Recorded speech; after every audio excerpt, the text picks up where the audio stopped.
বুখারী শরীফের হাদিসে আসছে সুম্মা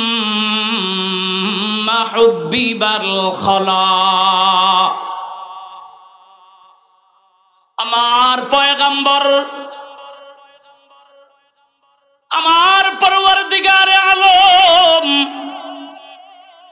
পয়গম্বরের দিলের মধ্যে পয়গম্বরের অন্তরের মধ্যে নীরবতা নির্জনতার মহাব্বত ঢেলে দিলেন। কেন যেন আমার পয়গম্বরের বিবির কাছে ভালো লাগছে না, দুনিয়ার মানুষের কাছে ভালো লাগে না। নবী চিন্তা করলেন আমি একটু নীরব নির্জনে আমার পরওয়ারদিগার আলমের মুরাকাবায় মুশাহাদায় আমি চলে যাইব। আয়ে মেরে প্যারে ভাইও,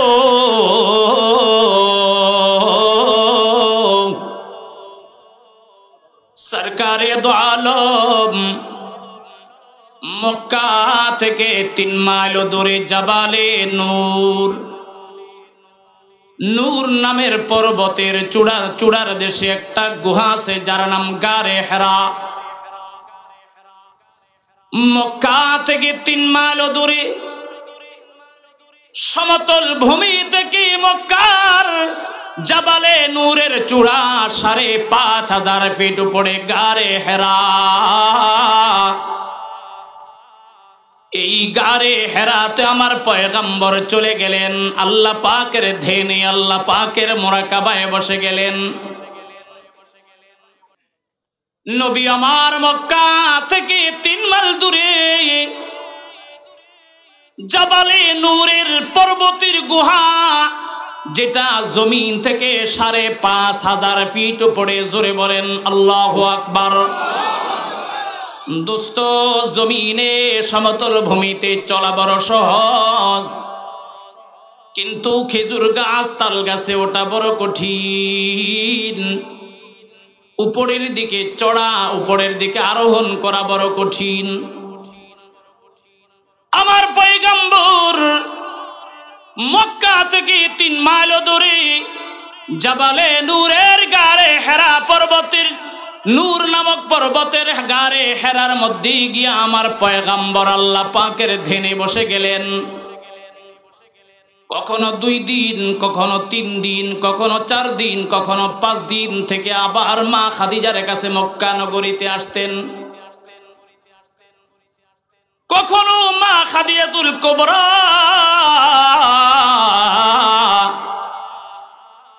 আমার পয়গম্বরের জন্য খাবার রেডি করে, রুটি বানায়া, পানি রেডি কইরা, নাস্তা রেডি কইরা, খাবার তৈরি করে, শুষ্ক খাবার কয়েকদিন যেন খাবারটা রেখে খাওয়া যায় এমন খাবারগুলো রেডি করে মা খাদিজাতুল কুবরা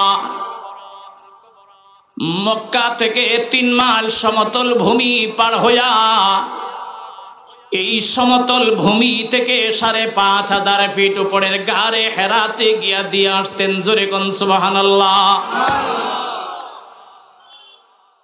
মেরে মোহতারাম ভাইও,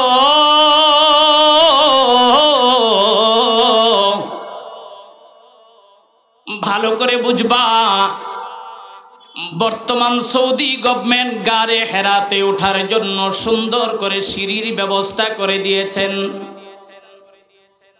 তারপরেও দোস্ত, এই অধম যতবার উঠেছে গারে হেরাতে উঠতে গিয়া কখনো 2 ঘন্টা, কখনো 2.25 ঘন্টা, 2.5 ঘন্টা লেগে যায়।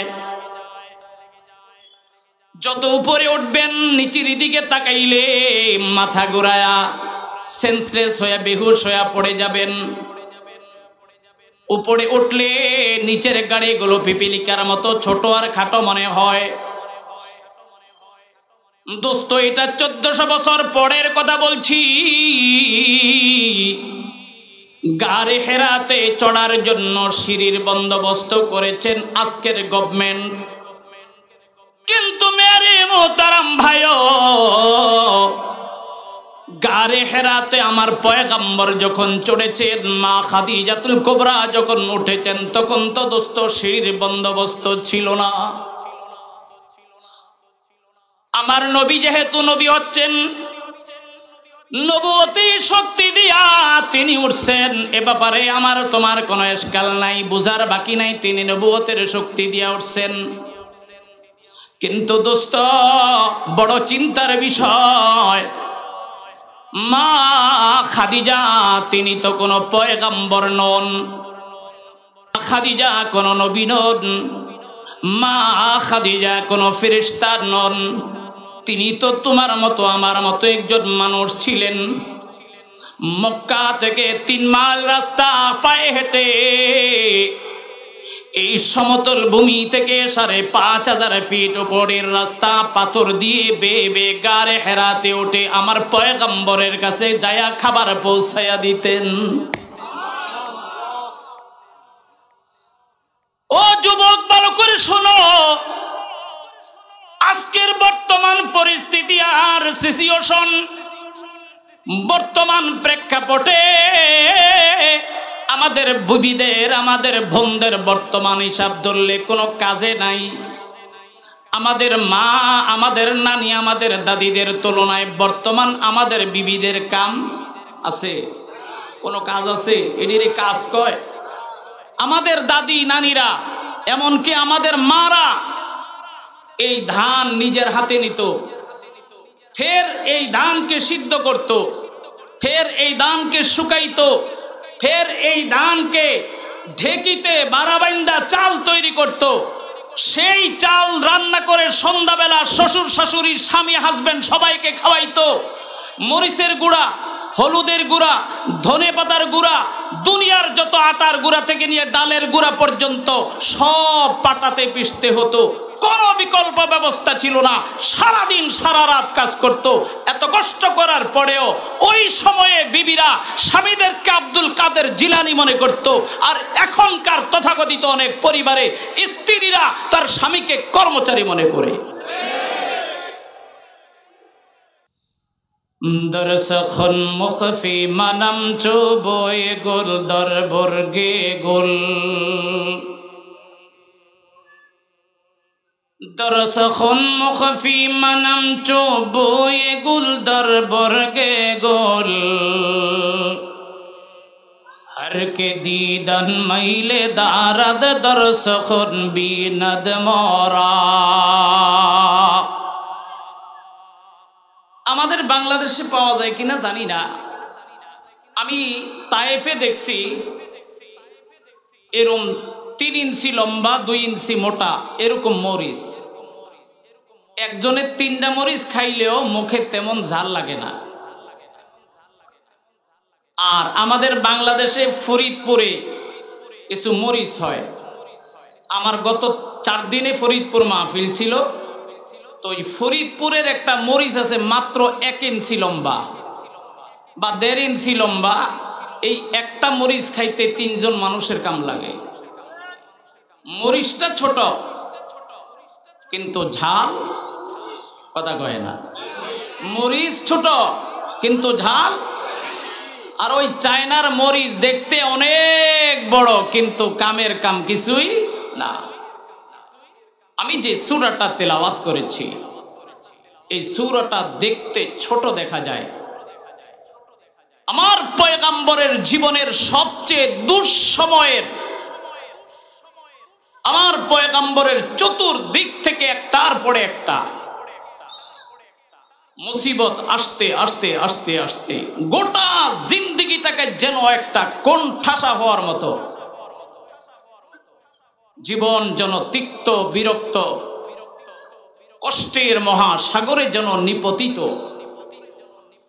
এমন সময় রব্বুল আলামিন এই সূরাটা আমার পয়গম্বরকে দিয়া আমার পয়গম্বরের চেহারাটাকে আকাশের পূর্ণিমার চাঁদের মতো হাস্যোজ্জ্বল বানিয়েছেন।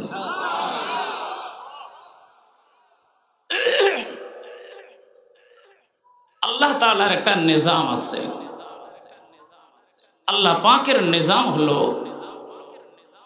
যে যত বড় তার পরীক্ষা তত বড়। 2 নম্বর রেজাল্ট আল্লাহ পাকের হলো পরীক্ষা আগে, রেজাল্ট পরে। আগে পরীক্ষা, তারপরে রেজাল্ট, তারপরে প্রমোশন। সময় যেহেতু একদম নির্ধারিত, আমি ডানে বামে যাব না, অনেক উপমা দিলে অনেক সময় চলে যাবে।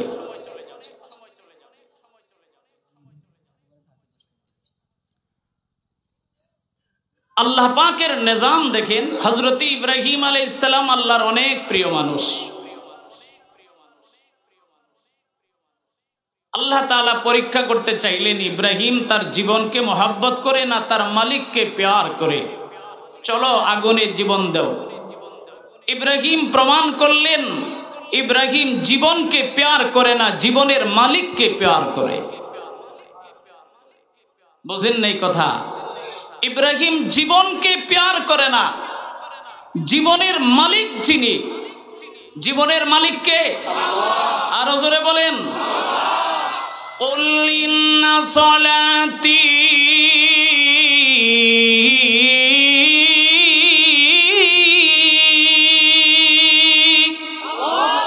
ওয়া নুসুকি ওয়া মাহইয়ায়া ওয়া মামাতি লিল্লাহি রাব্বিল আলামিন।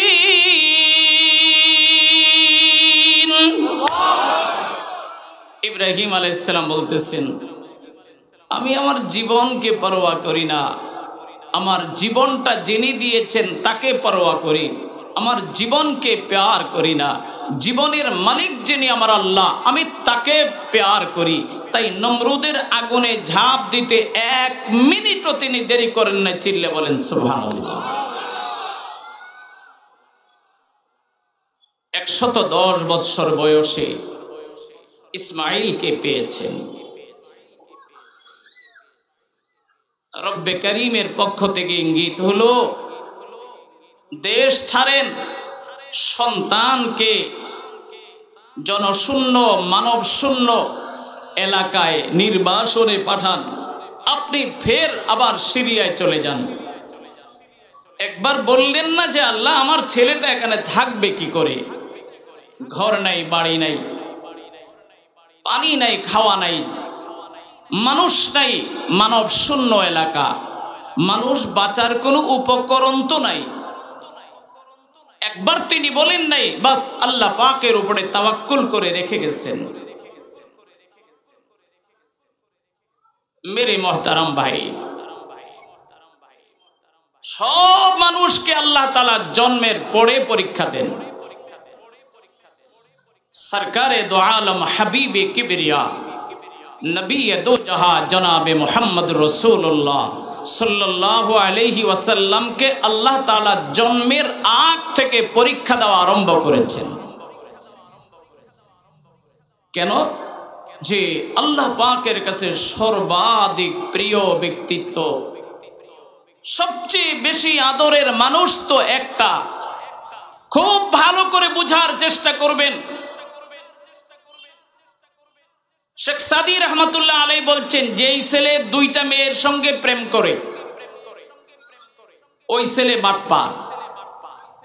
যেই মেয়ে 2 ছেলের সঙ্গে প্রেম করে ওই মেয়ে বাটপার। তার উদ্দেশ্য ভালো না। সত্যিকার মানুষ একজনের সঙ্গে প্রেম করে কেন? যে প্রেম করতে মন লাগে, আর মন, হাত যেমন 2টা, মন তেমন 2টা। ঘুমাই গেছেন আপনারা? বলেন কয়টা? সব দেহি নীরব। হাত 2টা, পা 2টা, চোখ 2টা, কান 2টা, কিন্তু মালিক মন দিয়েছেন কয়টা? মালিক কয়, তোর একটা মন একটা রবকে দিবি। মন একটা থাকবে একটা রবের জন্য। মাশোকে হাজার দোস্তেরা দিল না দেহি, মাশোকে হাজার দোস্তেরা দিল না দেহি, और मी दही आ दिल जुदाई बनेही, और मी दही आ दिल जुदाई बनेही। ए अमर भाई, सरकारे दो आलम हबीबे किबरिया नबी दो जहां আল্লাহ পাকের অত্যন্ত প্রিয় বরগুজিদা, বড় আদর, বড় মায়ার একজন মানুষ। এই জন্য আল্লাহ পাক রহমতে দু আলমকে আমার তোমার প্রেমিক, আমার তোমার মধ্যমণি, আমার তোমার পয়গম্বর মুহাম্মদ আরবিকে দুনিয়াতে আসার আগ থেকে আল্লাহ পাক পরীক্ষা থেকে একটার পরে একটা পরীক্ষা দিতে আরম্ভ করলেন। চিল্লে বলেন সুবহানাল্লাহ। ভাইরে,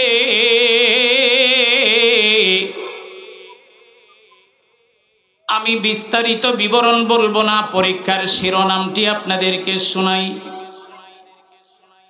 সরকারে দো আলম মা আমেনার পেটের মধ্যে এখনো যখন দুনিয়ার আলো দেখে নাই, বাতাস দেখে নাই, দুনিয়ার চন্দ্র সূর্য গ্রহ তারকা, দুনিয়ার আলো বাতাস, দুনিয়ার নাজ নেয়ামত কিছুই দেখে নাই, আমার পয়গম্বর এখনো মায়ের গর্ভে, আমার মা আমেনার গর্ভের সময় হলো মাত্র 7 মাস। আরো 2 থেকে 3 মাস পরে সরকারে দো আলম পয়গম্বর আরবি দুনিয়ায় আগমন করবেন। এমন সময় মা আমেনার কাছে খবর আসছে, আমেনা,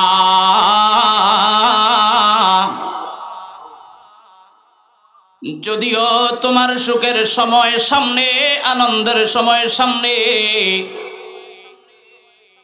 কিন্তু আনন্দের সময় আসার আগে বড় দুঃসংবাদ তুমি শুনে নাও, তোমার স্বামী দুনিয়া থেকে বিদায় হয়ে গেছে। আমিনার স্বামী আমার পয়গম্বরে দো আলমের আব্বা আব্দুল্লাহ, আমার পয়গম্বর দুনিয়াতে আসার 2 থেকে 3 মাস আগে ইন্তেকাল করলেন। মালিক যেন মায়ের পেটে আমার পয়গম্বরকে বুঝাইয়া দিলেন, এরে পয়গম্বর, যে দুনিয়ায় তুমি যাইতেছ, যদিও তুমি দুনিয়ায় যাইতেছ বটে, কিন্তু কোনদিন তোমার জীবনে তুমি তোমার বাবার নাম শুনবা, চেহারা দেখবা না। দুনিয়ার মানুষ বাবাকে বাবা বাবা বলে ডাকবে, এ পয়গম্বর তুমি তোমার জীবনে কোনদিন বাবাকে বাবা বলে ডাকতে পারবা না রে পয়গম্বর। এ মুহাম্মদ, বাবার নাম শুনবা, বাবার ঐতিহ্য জানবা, কোনদিন বাবার হাত ধরে মক্কার কোন বাজারে যাওয়ার সৌভাগ্য তোমার হবে না। যাও, তুমি দুনিয়ার মধ্যে যাও, তবে আজ থেকে তোমার একটা উপাধি হয়ে গেল, দুনিয়াতে যাওয়ার আগে তুমি এতিম। মানুষ তো দুনিয়ায় আসার পরে এতিম হয়, আমার তোমার পয়গম্বর দুনিয়ায় আসার আগে এতিম। জোরে বলেন আল্লাহু আকবার। এতিম মানি বাবা নাই, বাবা নাই মানি নিয়মিত তোমার খাবার নাই, নিয়মিত তোমার পোশাক নাই, বাবা নাই মানি তোমার বন্দোবস্ত, আরামের বন্দোবস্ত নাই, বাবা নাই মানি বাবার হাত ধরে চলার মতো তোমার কোনো সাথী নাই, বাবা নাই মানি বাবার আদরের স্নেহ থেকে তুমি বঞ্চিত হইবা, এটাই চিরসত্য কথা। পয়গম্বর দুনিয়াতে আসার 2 থেকে 3 মাস আগে বাবা আব্দুল্লাহকে হারাইলেন। 1 নম্বর পরীক্ষা, 2 নম্বর পরীক্ষা, সরকারে দো আলম দুনিয়ায় আসার পরে বাবা যেহেতু নাই, মায়ের আদরে, মায়ের ভালোবাসায়, মায়ের স্নেহ, মার মমতায় চলছে। ভাইরে,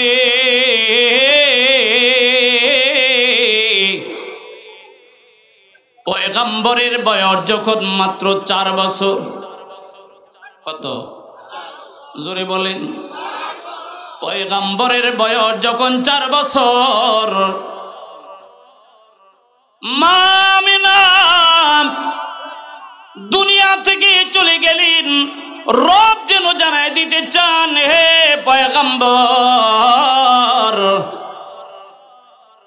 আমি যেমন 1.25 লক্ষ পয়গম্বরের মধ্যে তোমাকে আমি প্যার করি, আমি চাই তোমার মার চাইতে, তোমার বাবার চাইতে আমি আল্লাহকে বেশি প্যার করবা। চিল্লে বলো আল্লাহু আকবার।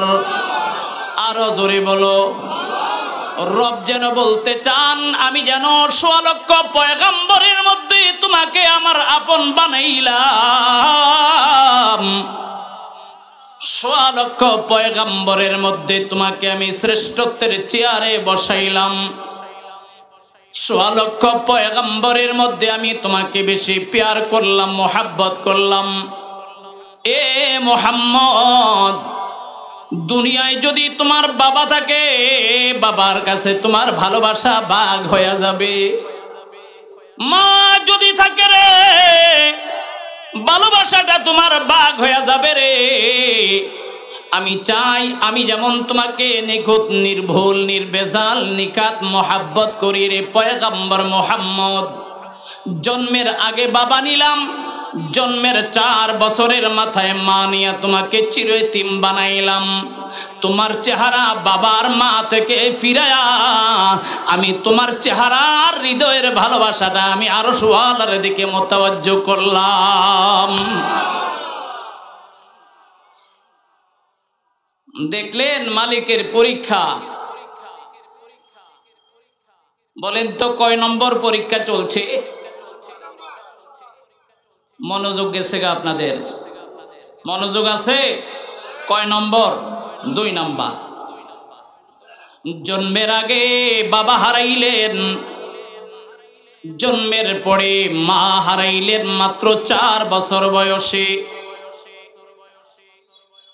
নবীর বয়স যখন 8 মাস 10 দিন, 8 মাস 4 মাস 10 দিন, জন্মের আগে বাবা হারাইলেন, মায়ের স্নেহ মমতা পেয়েছেন। জন্মের 4 বছরের মাথায় মা হারাইলেন। এবার কে আগলে ধরবে রে ভাই? আব্দুল্লাহর একটা দাসী ছিল, আমার পয়গম্বরের আব্বা হযরতে উম্মে আইমান রাদিয়াল্লাহু তাআলা আনহা। উম্মে আইমান আমার পয়গম্বরের মায়ের মতো আদর করতেছেন, দাদা আব্দুল মুত্তালিব বাবার মতো আদর করতেছেন। জোরে বলেন আল্লাহু আকবার। পয়গম্বরের বয়স যখন 8 বছর, এই সময়ে দাদা আব্দুল মুত্তালিবের কাছে চিঠি আসছে, তুমি রওনা হও। 8 বছর বয়সে পয়গম্বরের দাদা আব্দুল মুত্তালিব এবার রওনা হয়ে গেলেন মুন্সিগঞ্জের দিকে। মুন্সিগঞ্জের দিকে না পরকালের দিকে? 3 নম্বর পরীক্ষা। আব্দুল মুত্তালিব 8 বছর 4 মাস 10 দিন বয়সে মারা যায়। আমার পয়গম্বরের আব্দুল মুত্তালিবের তখন বয়স ছিল দোস্ত 140 বছর। কত? 140 বছরের বয়সে আমার পয়গম্বরের বয়স যখন 8 বছর, আব্দুল মুত্তালিব দুনিয়া থেকে বিদায় হয়ে গেলেন। মক্কার কাফেররা ধীরে ধীরে তাদের তামাশা করার সময় আসছে। জন্মের আগে মুহাম্মদ বাবা হারাইছে, জন্মের 4 বছরের মাথায় মা আমেনাকে হারাইছে, জন্মের 8 বছর বয়সে দাদা আব্দুল মুত্তালিবকে হারাইছেন। 4 নম্বরে আবার পয়গম্বরের সামনে আসছে চাচা আবু তালেব, ডাক দিয়ে কয়ে মুহাম্মদ সাল্লাল্লাহু আলাইহি ওয়াসাল্লাম, এ মুহাম্মদ চিন্তা করো না, চিন্তা করো না, চিন্তা করো না। নাই তোমার বাবা, নাই তোমার মা, নাই তোমার দাদা আব্দুল মুত্তালিব, চিন্তা করো না। এ বাতিজা মুহাম্মদ, আমি আবু তালেব তোমাকে মায়ের মতো, বাবার মতো, দাদার মতো আগলে রাখবো। তুমি চিন্তা করো না, আমি আমার জীবন দিব, তোমার জীবন যেতে দিব না।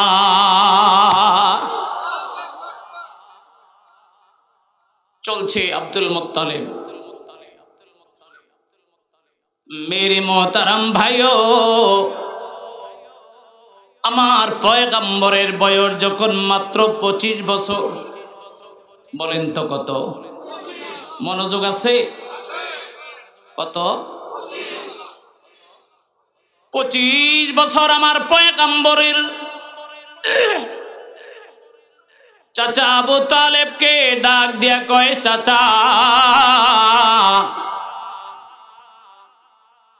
আমি যেই মহিলার ব্যবসা পরিচালনা করি, এই মহিলাটা মক্কার একজন সম্ভ্রান্ত ফ্যামিলির মানুষ, খাদিজাতুল কুবরা।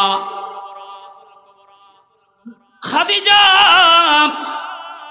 মুহাম্মদের আচার আচরণে, আখলাক আর চরিত্রে, আমানত আর দিয়ানতদারিতে মুহাম্মদের প্রতি মুগ্ধ হয়।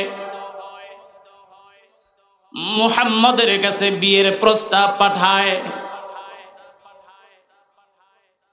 মুহাম্মদ ডাক দিয়ে বলে, রে চাচা, খাদিজাতুল কুবরার পক্ষ থেকে আমার বিয়ের প্রস্তাব আসছে।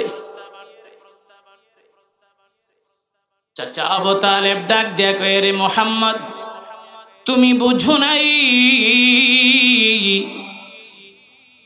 মক্কা আর সমস্ত সম্ভ্রান্ত ফ্যামিলির নজর তোমার দিকে। জোরে কোন আল্লাহু আকবার। এই পর্যন্ত আমার কাছে প্রায় 100 বিবাহের প্রস্তাব আমার কাছে তোমার ব্যাপারে আসছে। সুবহানাল্লাহ কয়েন। এ মুহাম্মদ, তুমি জানো না মক্কার কোটিপতিরা, লাখপতিরা, হাজারপতিরা, বাড়িওয়ালা, গাড়িওয়ালা, বড় বড় ব্যবসায়ী আমার কাছে, আমার নিকটে এসে ডাক দিয়ে কয়, আবু তালেব টাকা লাগে, টাকা নিবা, মুহাম্মদকে চাই। আরেকজনে কয়, বাড়ি লাগলে বাড়ি নিবা, মুহাম্মদকে চাই। আমার মেয়ের জামাতা বানায়া মুহাম্মদকে আমার ঘরে আমি উঠাবো। কত কোটি টাকা লাগবে, কত গা বাড়ি রাখবে। আমার একটা সুন্দরী মেয়ে আছে, মুহাম্মদকে আমি আমার ঘরের ছেলে বানায় আমার ঘরে আমি নিতে চাই। আবু তালেব কয়, হে মুহাম্মদ, তোমার সাথে খাদিজার সঙ্গে বিয়ে যায় না। মুহাম্মদ ডাক দিয়ে কয়, কেন চাচা? কয়, তোমার বয়স 25, খাদিজার বয়স মাত্র রানিং 40। তুমি বিয়ে করো নাই। খাদিজা এর আগে একাধিক বিয়ে হয়েছে, 2টো সন্তানের মা খাদিজা। মুহাম্মদ না, কোটিপতিদের সিরিয়াল আমার কাছে আছে, বাড়িওয়ালাদের সিরিয়াল আমার কাছে আছে। গুলশান, বনানী, ধানমন্ডি, উত্তরা, মডেল টাউনের অভিজাত এলাকার বড় বড় কোটিপতিদের বিয়ের প্রস্তাব আমার কাছে আছে। মুহাম্মদ, খাদিজা তোমার সঙ্গে কোনোভাবে বিয়ে যায় না রে মুহাম্মদ। মুহাম্মদ ডাক দিয়ে কয়, চাচা আবু তালেব, আমার হালত তুমি জানো না। যদিও দুনিয়ার সিস্টেম অনুযায়ী আমার সঙ্গে খাদিজার বিয়ের যায় না, ইচ্ছে করলে আমি আমার মতো বিয়ে করতে পারি না। আমার একজন মালিক আছে, আমার মালিকের ইশারা ছাড়া আমি বিয়ে করার মতো অধিকার রাখি না। চিল্লে বলেন সুবহানাল্লাহ। বলেন তো আমার নবীর মালিকটার নাম কি? আর একটু আস্তে বলেন, আর চিল্লে বলতে হবে কি? আল্লাহ। দুনিয়ার সমস্ত বিজ্ঞান, দুনিয়ার সমস্ত জ্ঞানী গুণী মানুষের এখানে খায়া গেছে। পয়গম্বর মুহাম্মদ এত গুণগান, এত গুণওয়ালা, এত সুন্দর চরিত্রওয়ালা, কোটি কোটি মানুষ, সারা পৃথিবীর মানুষকে যদি এক পাল্লায় ওজন করা হয়, মেরে মোহতারাম ভাইও, আমার পয়গম্বরের চেহারার মতো চেহারাওয়ালা হয় না। পৃথিবীতে মানুষ একটা, যার কোনো মিসাল নাই, যার কোনো সাদৃশ্য নাই, যার কোনো তুলনা নাই, যার কোনো উপমা নাই। আরব দেশের তদানীন্তনকালের সুবিখ্যাত দার্শনিক এবং কবি সাহিত্যিক ছিলেন হাসান ইবনে সাবিত রাদিয়াল্লাহু তাআলা আনহু। তিনি বলছিলেন, এ পয়গম্বর, আমি কি বলবো আপনার ব্যাপারে, শুধু এতটুকুন বলতে চাই, খুলিকতা মুবাররাআম মিন কুল্লি আইবিন কাআন্নাকা কদ খুলিকতা কামা তাশা। স্বামী যেই বউকে প্যার করে, কত সময় বেনারসি দেয়, কত সময় জামদানি দেয়, কত সময় টাঙ্গাইল দেয়, কত সময় আমেরিকান সাবান দেয়, কতক্ষণ লন্ডনের মেকআপ বক্স দেয়, সব কিছু দিয়া ফের বলে, বিবি তুমি সুন্দর করে সাজো, এভাবে সাজো, ওভাবে সাজো, যেভাবে সাজলে আমার নজরে পছন্দ আর প্যার লাগে। মালিক যেন দুনিয়ার সমস্ত পয়গম্বরের মধ্যে আমার পয়গম্বরকে তার কুদরতে মোটিফাইড করে, সুন্দর আর রমণী করে, সবচেয়ে বেশি লাবণ্যতা দিয়ে, সবচেয়ে বেশি সৌন্দর্য দিয়ে, সবচেয়ে বেশি মোটিফাই করে, সবচেয়ে বেশি নিখুঁত করে আমার পয়গম্বরকে পৃথিবীর মানুষের কাছে একজন মহামানব হিসাবে আল্লাহ তাআলা উপহার দিয়েছেন। মানুষের মতো মানুষ হয়, আমার পয়গম্বরের মতো মানুষ হয় না। সাফ কথা, পাথরের মতো পাথর হয়, হজরে আসওয়াদের মতো পাথর হয় না, পানির মতো পানি হয়, জমজমের পানির মতো পানি হয় না, লাইটের মতো লাইট হয়, সূর্যের মতো লাইট হয় না, ঘরের মতো ঘর হয়, আল্লাহর ঘর কাবা শরীফ বাইতুল্লাহর মতো ঘর হয় না, পাহাড়ের মতো পাহাড় হয়, কোরআন নাজিলের গারে হেরা নামক পর্বতের মতো পর্বত হয় না, মানুষের মতো মানুষ হয়, নবীর মতো নবী হয়। আমার নবীর মতো কোনো নবী নাই, মানুষের মতো মানুষ হয়, আমার নবীর মতো কোনো মানুষ নাই, নেতার মতো নেতা হয়, আমার নবীর মতো কোনো নেতা পৃথিবীতে নাই। তিনি ছিলেন বেমিসাল, তিনি ছিলেন বেনজির। এক কথা, সহজ কথা, মালিক তো স্রষ্টা, উনি এক, ওয়াহদাহু লা শারীকা লা। সৃষ্টির মধ্যে আমার পয়গম্বর ওয়াহদাহু লা শারীকা লা, তার কোনো সমকক্ষ নাই। সুবহানাল্লাহ পড়েন। আবু তালেব কয়, ভাতিজা তোর সাথে কি খাদিজার যায়? কয় যাক আর না যাক, রবের পক্ষ থেকে ইঙ্গিত আসছে খাদিজাকে বিয়ে করতে হবে। আমার মালিক কয়ে, আবু তালেব তুই তো জানোস না, আর কয়েকদিন পরে হারে হারে টের পাবি আমার পয়গম্বর মুহাম্মদের জন্য খাদিজাই একমাত্র বিবি দরকার ছিল। কোটিপতির মেয়ে দিয়ে এই কাজ হতো না, লাখপতির মেয়ে দিয়ে এই কাজ হতো না, কুমারী মেয়ে দিয়ে এই কাজ হতো না। খাদিজাকে দিয়ে আমি আমার পয়গম্বরের যে সেবা করাইছি।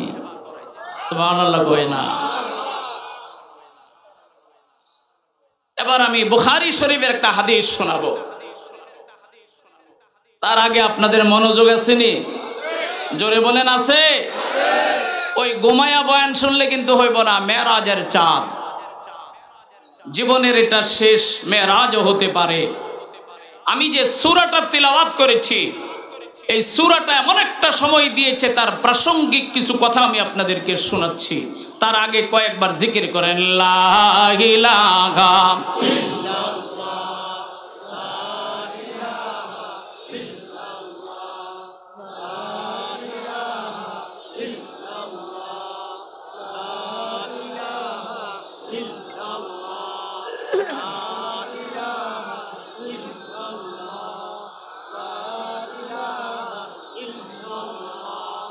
লা ইলাহা ইল্লাল্লাহ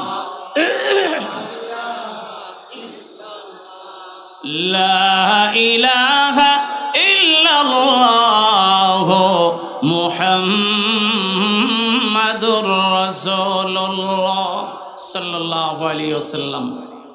পরীক্ষা চলছে, মনে আছে আপনাদের? মনে আছে? পয়গম্বরের পরীক্ষা চলছে। 4 নাম্বার পরীক্ষা মা খাদিজাতুল কুবরাকে বিয়ে করা। সব কোটিপতি সুন্দরী রূপসী সম্পদওয়ালা কুমারী মেয়েদের সিরিয়াল।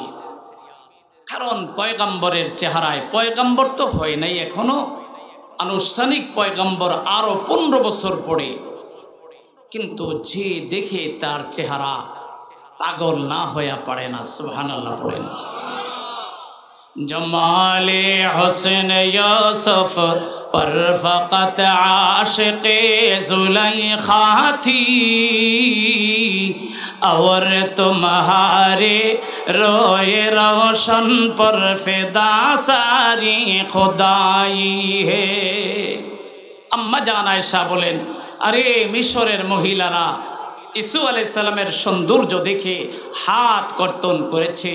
আমার প্রিয় স্বামীর চেহারা দেখে সারা দুনিয়ার মানুষ তার গলা কাটায়া শহীদ হয়ে গেছে।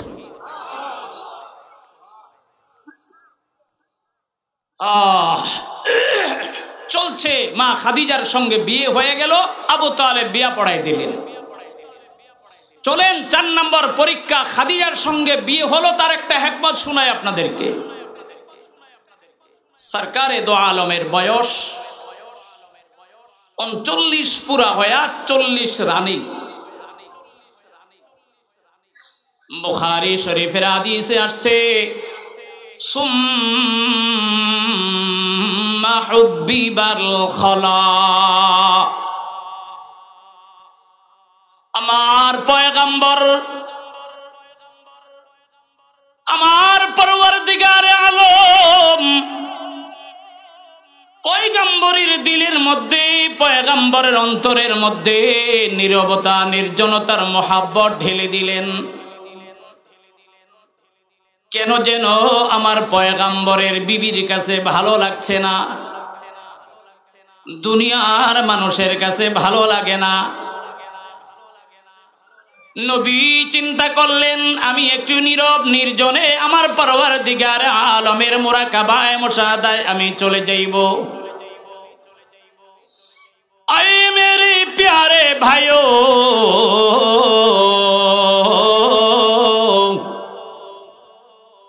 সরকারে দো আলম মক্কা থেকে 3 মাইল দূরে জাবালে নূর,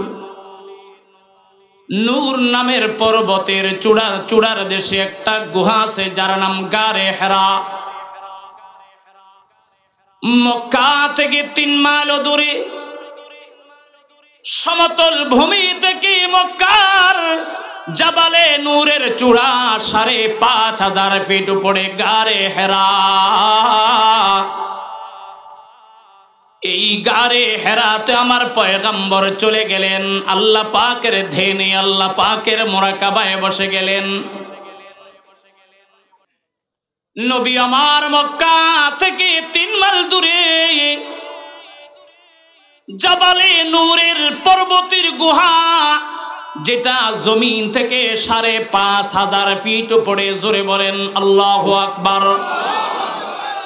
দোস্ত, জমিনে সমতল ভূমিতে চলা বড় সহজ, কিন্তু খেজুর গাছ, তাল গাছে ওটা বড় কঠিন। উপরের দিকে চড়া, উপরের দিকে আরোহণ করা বড় কঠিন। আমার পয়গম্বর মক্কা থেকে 3 মাইল দূরে জাবালে নূরের গারে হেরা পর্বতের নূর নামক পর্বতের গারে হেরার মধ্যে গিয়া আমার পয়গাম্বর আল্লাহ পাকের ধ্যানে বসে গেলেন। কখনো 2 দিন, কখনো 3 দিন, কখনো 4 দিন, কখনো 5 দিন থেকে আবার মা খাদিজার কাছে মক্কা নগরীতে আসতেন। কখনো মা খাদিজাতুল কুবরা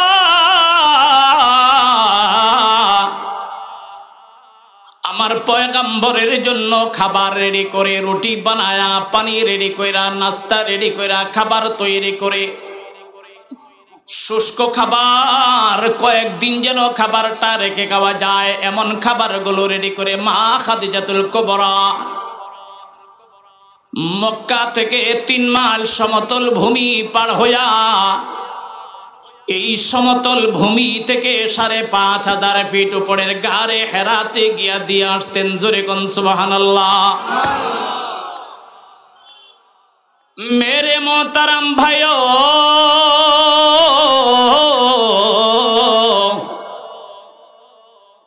ভালো করে বুঝবা, বর্তমান সৌদি গভর্নমেন্ট গারে হেরাতে ওঠার জন্য সুন্দর করে সিঁড়ির ব্যবস্থা করে দিয়েছেন। তারপরেও দোস্ত এই অধম যতবার উঠেছে গারে হেরাতে উঠতে গিয়া কখনো 2 ঘন্টা, কখনো 2.25 ঘন্টা, 2.5 ঘন্টা লেগে যায়। যত উপরে উঠবেন নিচের দিকে তাকাইলে মাথা ঘুরায়া সেন্সলেস হয়ে বেহুশ হয়ে পড়ে যাবেন। উপরে উঠলে নিচের গাড়িগুলো পিপিলিকার মতো ছোট আর খাটো মনে হয়। দোস্ত এটা 1400 বছর পরের কথা বলছি। গারে হেরাতে চড়ার জন্য সিঁড়ির বন্দোবস্ত করেছেন আজকের গভর্নমেন্ট। কিন্তু মেরে মোহতারাম ভাইও, গারে হেরাতে আমার পয়গাম্বর যখন চড়েছেন, মা খাদিজাতুল কুবরা যখন উঠেছেন, তখন তো দোস্ত সিঁড়ির বন্দোবস্ত ছিল না। আমার নবী যেহেতু নবী হচ্ছেন, নবুয়তি শক্তি দিয়া তিনি উঠছেন, এ ব্যাপারে আমার তোমার কোনো এশকাল নাই, বুঝার বাকি নাই, তিনি নবুয়তের শক্তি দিয়া উঠছেন। কিন্তু দোস্ত বড় চিন্তার বিষয়, মা খাদিজা তিনি তো কোনো পয়গাম্বর নন, খাদিজা কোনো নবী নন, মা খাদিজা কোনো ফেরেশতা নন, তিনি তো তোমার মতো আমার মতো একজন মানুষ ছিলেন। মক্কা থেকে 3 মাইল রাস্তা পায়ে হেঁটে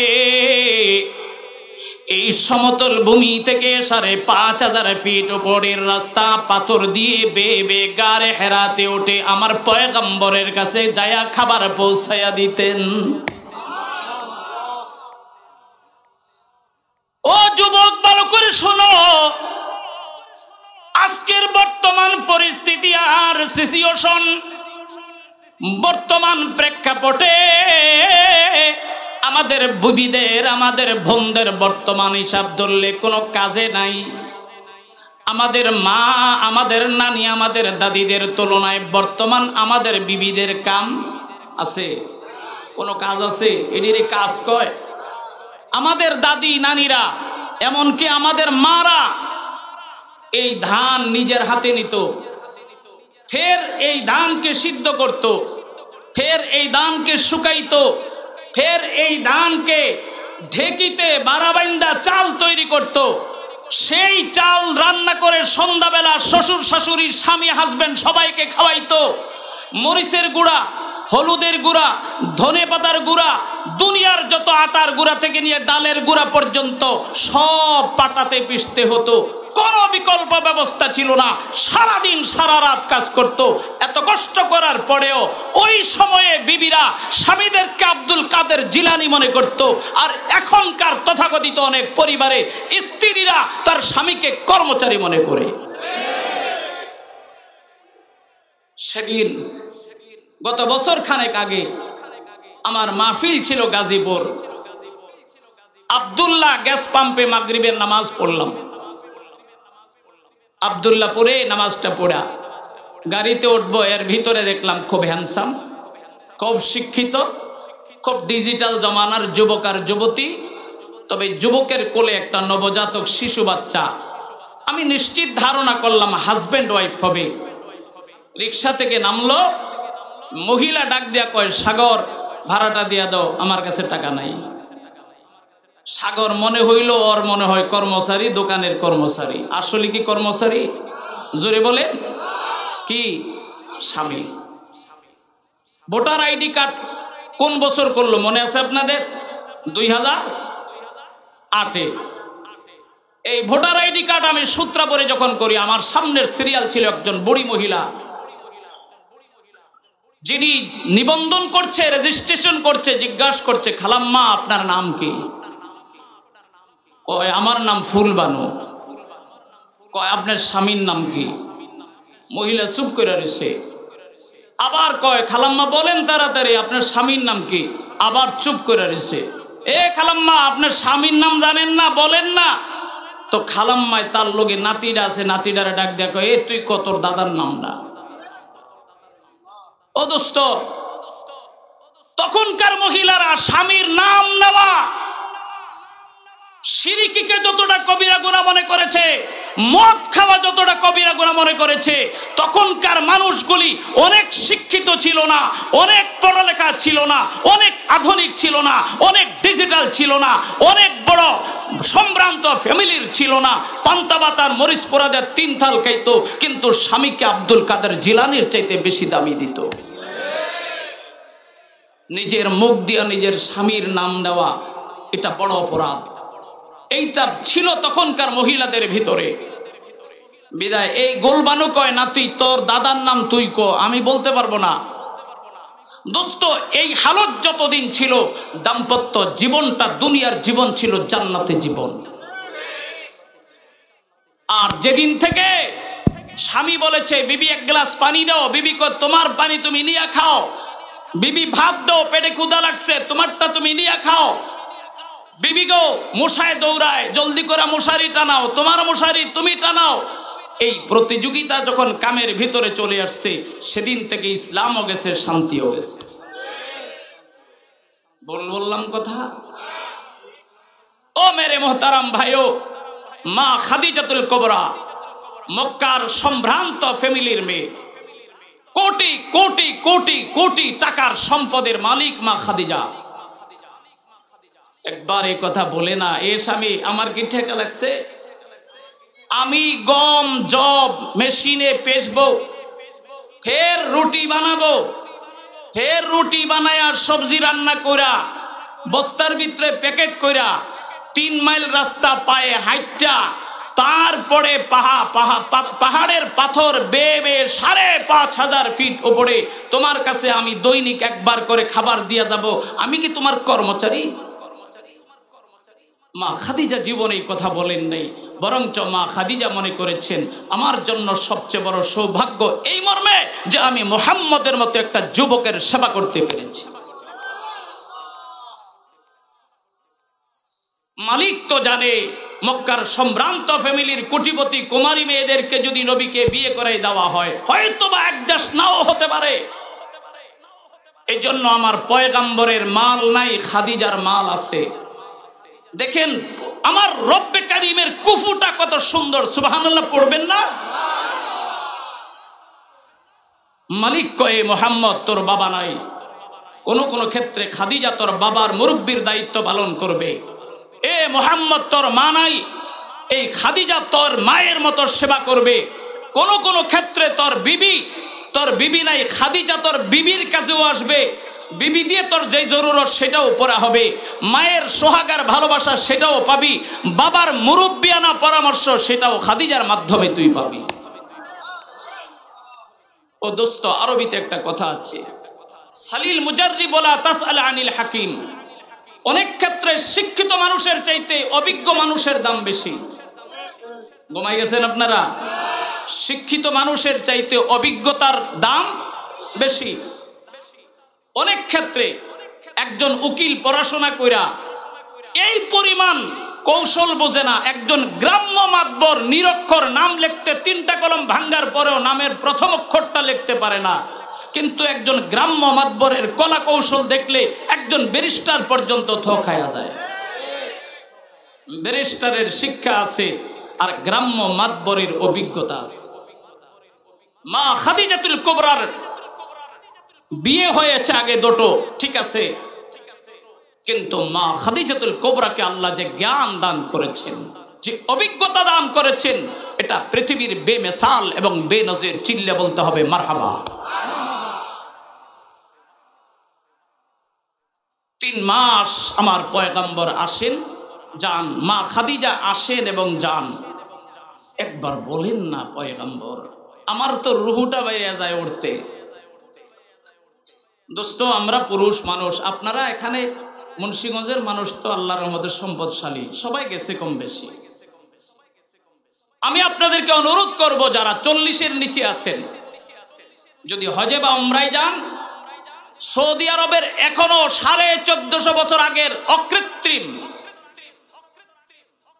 এখনো নবীর সেই গারে হেরার ঐতিহাসিক স্মৃতি যদি অবিকল দেখতে চান, অবিকল মক্কা এবং মদিনায়, সৌদি আরবে কোথাও 1450 বছর আগের অবিকল কোনো চিত্র নাই। কিন্তু গারে হেরায় আমার পয়গম্বর যেখানে বসতেন, 2টা মানুষ বসারও জায়গা নেই, কোন রকম কখনো বসে থাকতেন, কখনো হেলান দিয়ে শুয়ে থাকতেন। এখানে আমরা 2 রাকাত করে নামাজ পড়ি, যদি মাকরুহ ওয়াক্ত না হয়, বরকতের জন্য। 3 মাস আমার পয়গম্বর আসছেন গেছেন, মা খাদিজা আসছেন গেছেন।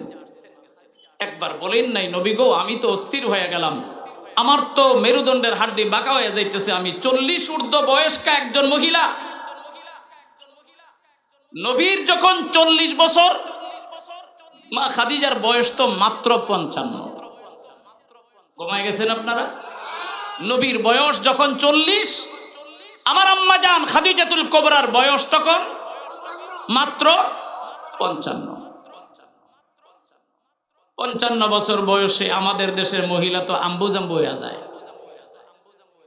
ও দোস্ত, মা খাদিজা কি করে 5500 ফিট উপরে পাহাড় বে আমার পয়গম্বরকে খাবার দিয়ে আসলেন, চিন্তা করলে মাথায় কাজ করে না। সুবহানাল্লাহি ওয়া বিহামদি, পড়েন সুবহানাল্লাহি ওয়া বিহামদি। আমার নবী একদিন সরকারে দো আলম পয়গম্বর আরবি একদিন সকালবেলা মা খাদিজার ঘরের কাছে আসছে, ডাক দিয়ে কয়, খাদিজা,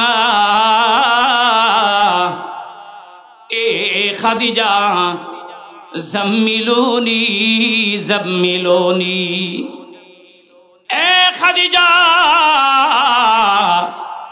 জলদি করে আমাকে চাদর দিয়া ঢেকে নাও, জলদি করে আমাকে কম্বল দিয়া মোড়ায়া নাও। মা খাদিজা দুয়ারটা খুইলা দেখে আকাশের পূর্ণিমার 4টা সকালবেলা দুয়ারের সামনে। মা খাদিজা ডাক দিয়ে কয়, স্বামী গো,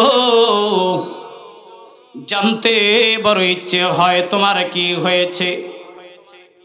মক্কার তখন তাপমাত্রা প্রায় 40 ডিগ্রি সেলসিয়াস ঊর্ধ্ব। এই সময় পয়গম্বর ডাক দিয়ে কয়, খাদিজা রে, জাম্মিলুনি জাম্মিলুনি, চাদর দিয়ে আমাকে, কম্বল দিয়ে আবরায়া দাও, কম্বল দিয়া চাদর দিয়ে আমাকে ঢাকা নাও, আমার শরীরের মধ্যে জ্বর চলে আসছে, তাপমাত্রা বেড়ে গেছে। মা খাদিজা রে ডাক দিয়ে কয়, আমার পয়গম্বর, ও আমার স্বামী মুহাম্মদ, গত 2 দিন আগে আমি গাড়ি হেরাতে গেলাম, তুমি সুস্থ, আজ তোমাকে কেন এত ক্লান্ত মনে হয়, কেন তোমার শরীরের তাপমাত্রা বেড়ে গেছে? আমার পয়গম্বর ডাক দিয়ে কয়, এরে খাদিজা, গতকাল রাতের আধারে আমি যখন আল্লাহ পাকের ধ্যানে মুরাকাবায় নিমগ্ন, এই সময়ে 650 ডানার শক্তিওয়ালা একজন আগন্তুক ব্যক্তি আমার কাছে এসে ডাক দিয়ে কয়, এ মুহাম্মদ জলদি করে দাঁড়া, এ মুহাম্মদ ইকরা, এ মুহাম্মদ তুই পড়। আমি এই অবস্থা দেখে আমি বললাম, মা নবী কারিন, না আমি পড়তে পারছি না, আমি পড়তে পারছি না, পড়ার মতো শক্তি সমর্থ আমার মধ্যে নাই। খাদিজা এই কথা বলার পরে আমার সিনার সঙ্গে তার সিনা লাগায়া এত জোরে চাপ দিয়েছে, এত জোরে দাবাইছে, আমার মনে হলো ডান পাজরের হাড্ডি ভেঙে বাম পাজরে ঢুকে গেছে। চিল্লে বলেন সুবহানাল্লাহ। খাদিজা এই কথা বলার পরে আমি বললাম আমি পড়তে পারছি না।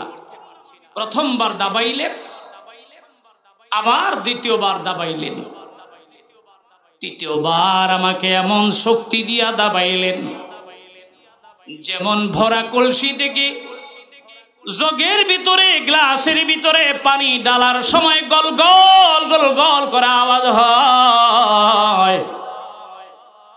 আগন্তুক ব্যক্তিটার সিনার সঙ্গে আমার সিনা লাগায়া এত জোরে চাপ দিয়েছে, গোল গোল গোল গোল করে আওয়াজ। এবার আমাকে ছেড়ে দেওয়ার পরে আমি জিজ্ঞাসা করলাম, বলো আমি কি পড়ব? আমাকে তখন আগন্তুক ব্যক্তিটা পড়ায়া দিলেন, ইকরা বিসমি রাব্বিকাল্লাযী খালাক, খালাকাল ইনসানা মিন আলাক, ইকরা ওয়া রাব্বুকাল আকরাম আল্লাযী আল্লামা বিল কলম আল্লামাল ইনসানা মা লাম ইয়ালাম। সুবহানাল্লাহ পড়েন। এই 5টা আয়াত আমাকে দিয়ে যাওয়ার পর থেকে আমার শরীরের তাপমাত্রা আর কমছে না।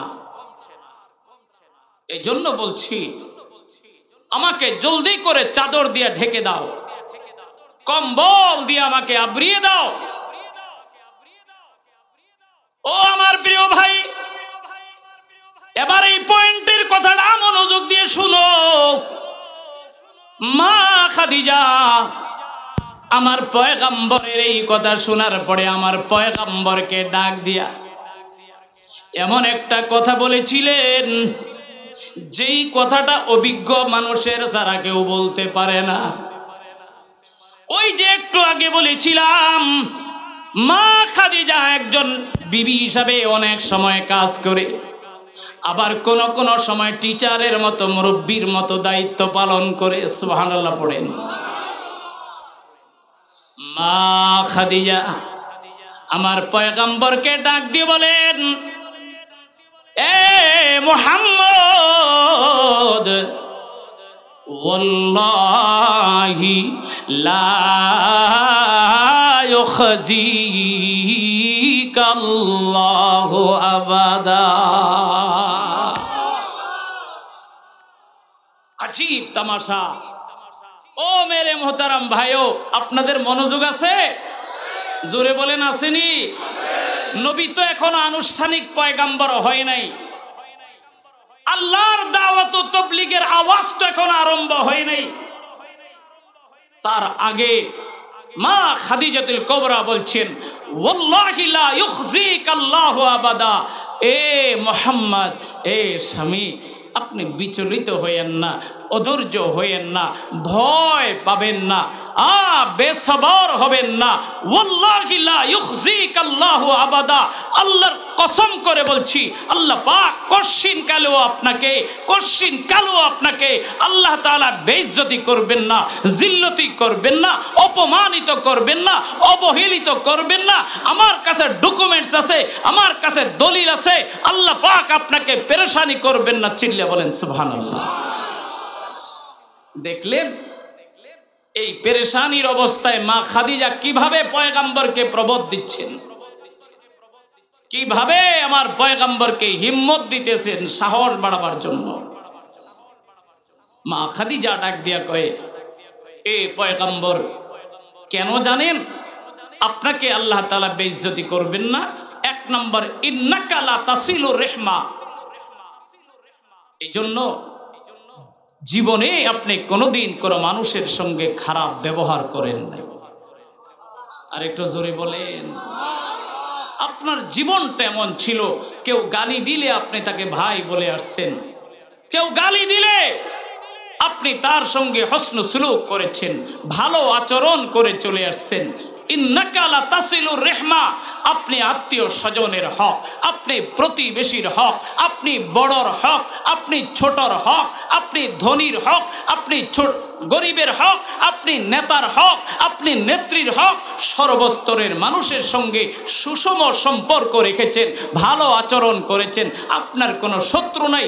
সুতরাং আল্লাহ পাক আপনাকে বেইজ্জতি করবে না, চিল্লিয়ে বলতে হবে সুবহানাল্লাহ। দেখলেন মা খাদিজা বয়োজ্যেষ্ঠ হওয়ার দ্বারা ফায়দা হলো কি হলো না? আর একটু জোরে বলেন। দুই নম্বর,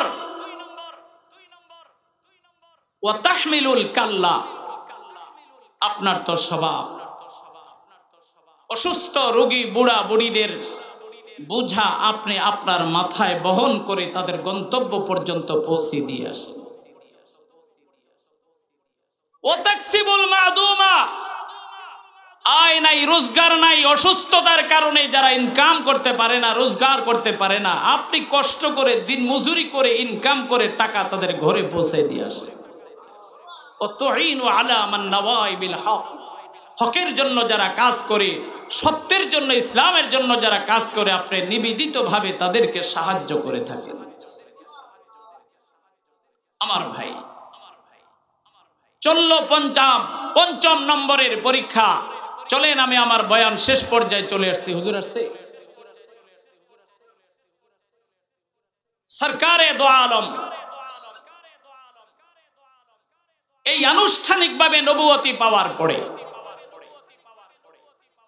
আল্লাহর পয়গম্বরের বয়স যখন 47 বছর, সরকারে দো আলমকে আবার মক্কার মধ্যে সোয়াবে আবি তালেব নামের জেলখানায় বন্দী করা হয়। সরকারে দো আলম পয়গম্বরে আরবি মক্কার চতুর্দিক থেকে পাহাড়ের বেষ্টনীরত এলাকায় সোয়াবে আবি তালেব নামের জায়গার মধ্যে আমার পয়গম্বর সহ অসংখ্য সাহাবায়ে কেরামদেরকে কারাবন্দী করা হয়। ভাইরে, একদিন নয়, 2 দিন নয়, 3 দিন নয়, 1 মাস নয়, 2 মাস নয়, দীর্ঘ 3 বৎসর জেল কেটেছেন। আওয়াজ দিয়ে বলেন নাউজুবিল্লাহ। কিন্তু জেলখানার চিত্র এতটা নির্মম, বাহির থেকে পানীয় নেওয়ার পারমিশন ছিল না, বাহির থেকে খাবার নেওয়ার পারমিশন ছিল না, না বাহির থেকে কেউ দেখা করতে পারবে। আমার পয়গম্বর সহ অসংখ্য পরিবারের বাচ্চারা ক্ষুধার যন্ত্রণায়, দুধের যন্ত্রণায়, পানির যন্ত্রণায় ছটপট করে দুনিয়া থেকে বিদায় হয়েছে। এমন নির্মম অভিজ্ঞতার আলোকে 3টা বছর জেলখানার সময় পার হয়েছে। 6 নম্বর পরীক্ষা। এই জেলখানায় 3 বছর থাকার পরে জেলখানা থেকে মুক্তির মাত্র সরকারে দো আলম 50 বৎসর বয়সে জেলখানা থেকে মুক্তি লাভ করার কয়েকদিন পরে সরকারে দো আলমের সবচেয়ে প্রিয় মানুষটা চাচা আবু তালেবের ইন্তেকাল হয় 84, মতান্তরে 85 বৎসর বয়সে। আপনারা অবাক হবেন, সোয়াবে আবি তালেব নামের জেলখানার ভিতরে আমার পয়গম্বরের সঙ্গে আবু তালেব পর্যন্ত জেল কেটেছে। আবু তালেব কাফের, নবীর পক্ষ নেওয়ার কারণে নবীকে সাহায্য সহযোগিতা করার কারণে পয়গম্বরের সঙ্গে আবু তালেব পর্যন্ত জেল খেটেছেন। পয়গম্বর 50 বছর বয়সে জেলখানা থেকে বের হওয়ার মাত্র কয়েকদিন পরে চাচা আবু তালেবের ইন্তেকাল। আবু তালেবের ব্যথায় ব্যথিত হয় আমার পয়গম্বরের চোখ দিয়ে জার জার করে পানি পড়ছে। একদিন গেল, দুদিন গেল, মাত্র 3 দিনের তৃতীয় দিনের মাথায় আমার পয়গম্বরের পৃথিবীর সবচেয়ে বড় আদরের মানুষটা মা খাদিজাতুল কুবরার ইন্তেকাল হয়ে যায়। কেমন যেন কষ্ট পিছু ছাড়ছে না। জেলখানা থেকে বের হলেন, একটু বিনোদন রিল্যাক্সে থাকবেন। চাচা আবু তালেবের ইন্তেকাল। আবু তালেবের 3 দিন হলো ইন্তেকাল, চোখের পানি শুকায় নাই। আবার মা খাদিজাতুল কুবরা রাদিয়াল্লাহু তাআলা আনহার ইন্তেকাল। আল্লাহু আকবার। পয়গম্বর পেরেশান হয়ে গেলেন। সুবহানাল্লাহ পড়ে আরো জোরে কোন। মা খাদিজা মৃত্যুর শয্যায় পড়ে নবীকে ডাক দিয়ে বলি, পয়গম্বর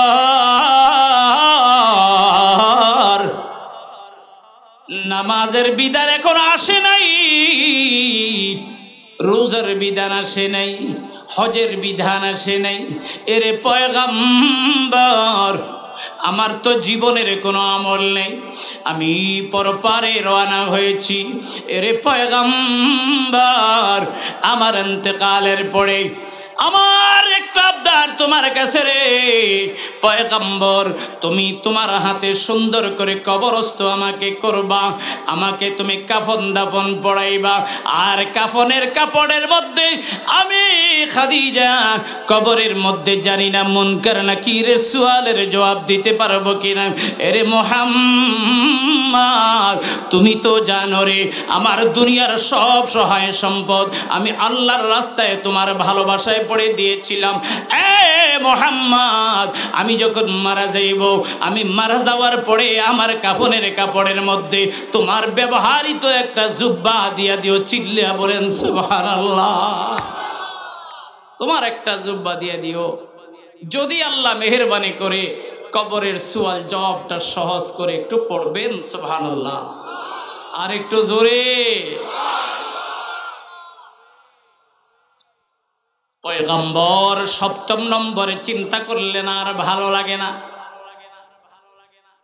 দাদা আব্দুল মুত্তালিবের নানার বাড়ি তায়েফের জমিনে একটু রিল্যাক্সের জন্য, আরামের জন্য তায়েফের জমিনে পাড়ি জমাইলেন। তায়েফের জমিনে আমার পয়গম্বর একটু রিল্যাক্সেও থাকবেন। তায়েফের আলো বাতাস বড় মজাদার, পাশাপাশি দাওয়াত ও তাবলীগেরও কাজ করবেন। গেলেন আমার নবী তায়েফের যুবকদেরকে একত্রিত করে দাওয়াত ও তাবলীগের মেহনতে লেগে গেলেন। কালিমার আওয়াজ দিলেন।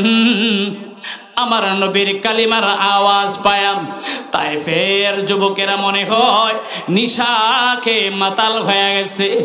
আয় হায়, যার কাছে যা আছে মানুষ তো মারে নাই ভাবে, কুকুর যেভাবে মারে, হাইওয়ান জন্তু যেভাবে মারে, আমার পয়গম্বরকে তায়েফের যুবকেরা প্রতিযোগিতা করে মারা আরম্ভ করেছে।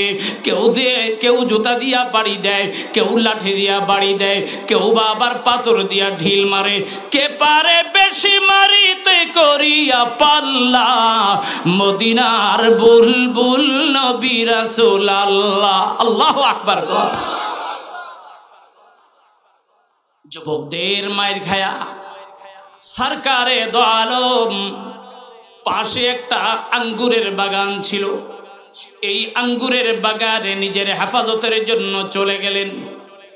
নবীর রক্ত পড়তে পড়তে মাথা থেকে অঙ্গ প্রত্যঙ্গ দিয়ে ঝর্ণার মতো, বর্ষার মতো, বৃষ্টির পানির মতো রক্ত বেয়ে বেয়ে পড়ছে।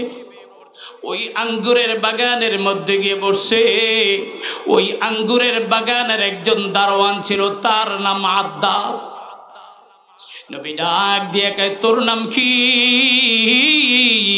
কয়, আমার নাম আদ্দাস। আদ্দাসে জিজ্ঞাসা করে, ভাই রে তোর নাম কি? কয়, আমার নাম মোহাম্মদ। বাড়ি কই? কয়, আমার বাড়ি মক্কায়। কে আসছিলি? কয়, আমি আখিরি জামানার পয়গম্বর নবী নবুয়তি নিয়ে আসছি, কালেমার দাওয়াত নিয়ে আসছিলাম, এই জন্য আমাকে মেরেছে রে। এই কথা শোনার পরে আদ্দাস এক বাটে আঙ্গুরের শরবত বানায়া আমার পয়গম্বরকে দিয়েছেন।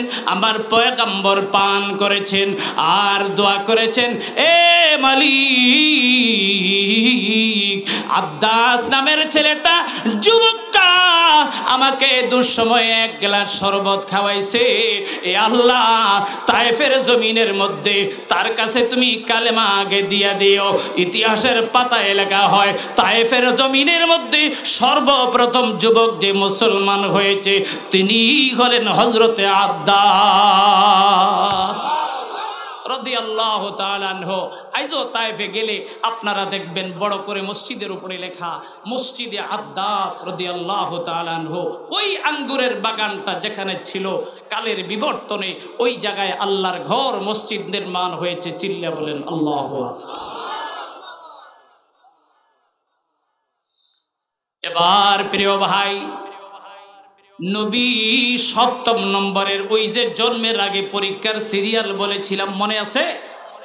জন্মের আগে পরীক্ষা, তায়েফের জমিন পর্যন্ত মায়ের খাওয়ার পরে আমার পয়গম্বর মক্কায় আসছেন। একদিন রাতের বেলা হযরতে উম্মে হানির ঘরে আমার পয়গম্বর আরাম করতেছেন।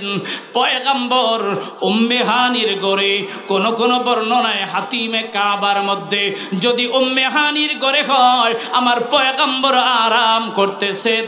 এই সময় হঠাৎ করে দেখা গেল উম্মে হানির ঘরের ছাদটা ভাগ হইয়া দুই দিকে ছড়ে যায়, আর ভিতরে শো শো করে হযরতে জিবরিল আমিন, হযরতে মিকাইল, দুইজন ফেরেশতা আমার পয়গম্বরের কাছে এসে ডাক দেয়া কয়, এ পয়গম্বর, আর কষ্ট করো না।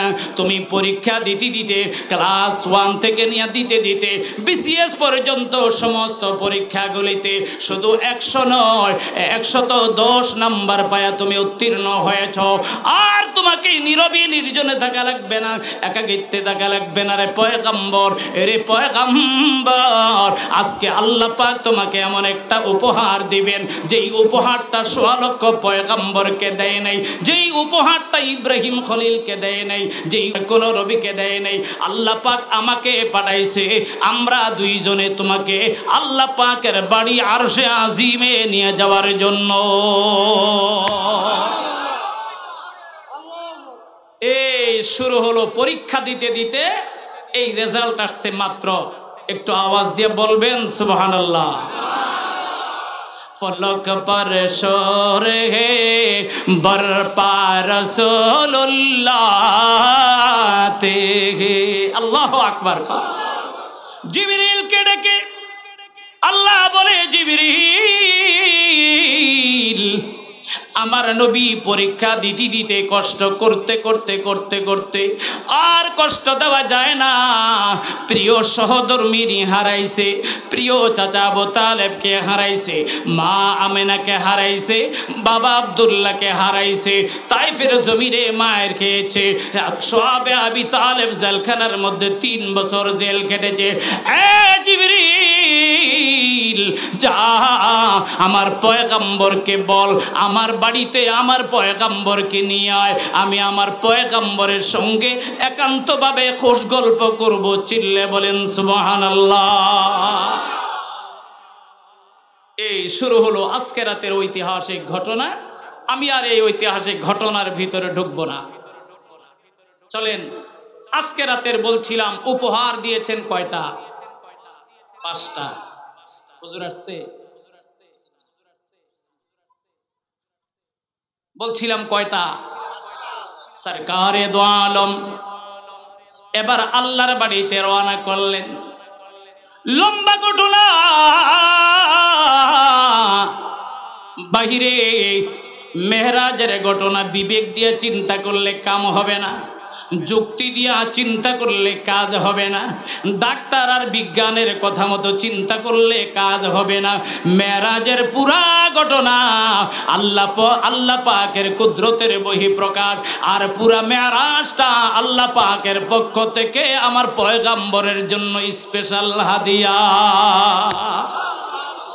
কেন বুঝে আসবে না দোস্ত?